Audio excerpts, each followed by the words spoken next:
I was a journalist and I started notebooking and really became an evangelist for the power of the longhand pen on paper. This is how the work happens. It's very loose and very quick and very messy. I think the big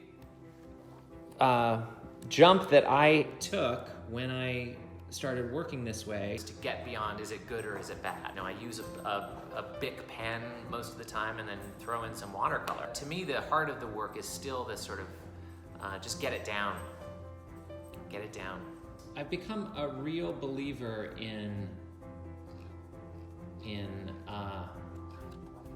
working quickly and just making a lot and then editing. And as I keep doing this, I may then challenge myself to take work that has started in these books and then develop them larger. What ends up happening is I will write and draw and kind of work my ideas out and then start to develop some faces, some doodles. This is from around the time that Good Trouble was in the works. And you can see there's a lot of, there's a picture that ended up being in the book. So that's Martin Luther King and Abraham Heschel.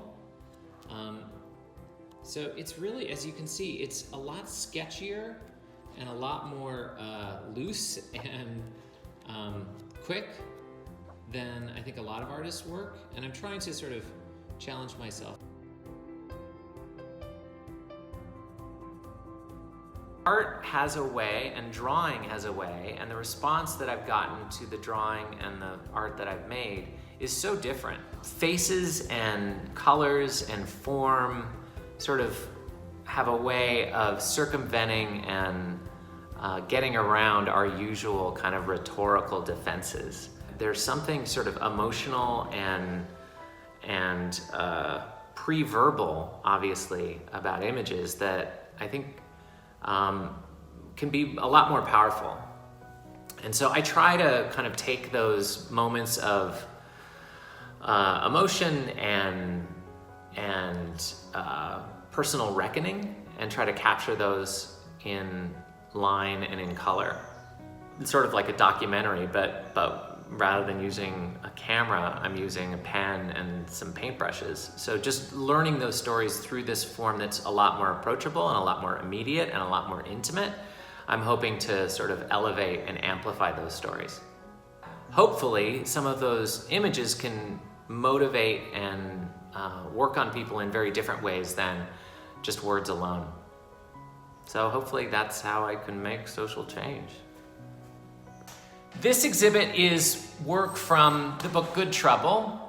Most of these pieces are taken from the book itself, from Good Trouble. I focused primarily in Good Trouble on the Southern freedom struggle, and specifically between 1955 and 68, which is sort of the traditional understanding of the movement. One of the big lessons of the book is that, of course, that's a fallacy, that's silly, that if you think of civil rights as being the story of the march from Memphis to Montgomery, you're missing out on a huge portion of what makes this issue so real and so relevant and so important for our lives today. So I wanted to talk a little bit about some of the specific works that are in this exhibit. Here you can see these are actual mugshots from the museum in Memphis that were on a wall. I did sort of hundreds of these after the election. There was something about those faces, something about the resolve and the kind of determination that just really inspired me. The Norfolk 17, which was this group of kids who came back to segregated schools after all the schools were closed. The Norfolk 17, of course, went to Norview High, and so I was able to draw and get, from working from photographs, pictures of all those kids. Then there's Irene Morgan, who was arrested in 1944. She was an aircraft worker who was making aircraft for World War II. She was arrested on a bus while traveling through Virginia. She fought, because for not sitting in the correct section.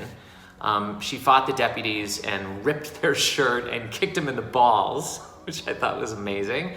And her case was taken up by the NAACP, and she really did inspire the Freedom Riders and Bayard Rustin later. But the history is a lot deeper and a lot more local than we ever realized. There's also a painting of Barbara Johns and the Student Strikers from 1951, the Robert Rosa Morton High School in Farmville. This was 4 years before Brown versus Board of Education, and these kids got their act together and really brought the institution to a reckoning. And that happened right there. So, and it also just sort of highlighted and underscored the importance of teenagers and adolescents and students in the movement. I mean, Barbara Johns was 16 at the time. Martin Luther King's boots, the boots that he wore from the march to Montgomery from Selma, 50 some miles, they're leather and they're scuffed. And just looking at them, you really do feel like you could just put them on and walk yourself. And that, to me, really was the core message of the civil rights movement, which is it's on us to take up the inspiration and the wisdom and to put it into action. It was pointed out to me that, by pointing at people that were in the movement, primarily people of color, and saying they were this, they were that, they were that, I was sort of outsourcing the responsibility to make change. And that just by saying, be faithful, be organized, be bold, I could make it personal, make it about something that we need to do, which is something I truly, deeply believe. One of the big, hopefully, impressions that gets left is that you're gonna see a lot of faces that you probably didn't recognize before. So I had always thought of civil rights as being a minister-led movement. I knew about Martin Luther King and the big sort of figures, Jesse Jackson and John Lewis. But what I didn't realize is that when you start talking to people who are actually on the ground, they talk about the women, the church leaders, and the kids who staged the sit-ins and who organized the marches that really drove the movement. The ministers and the leaders were really trying to catch up with what was seriously a popular uprising.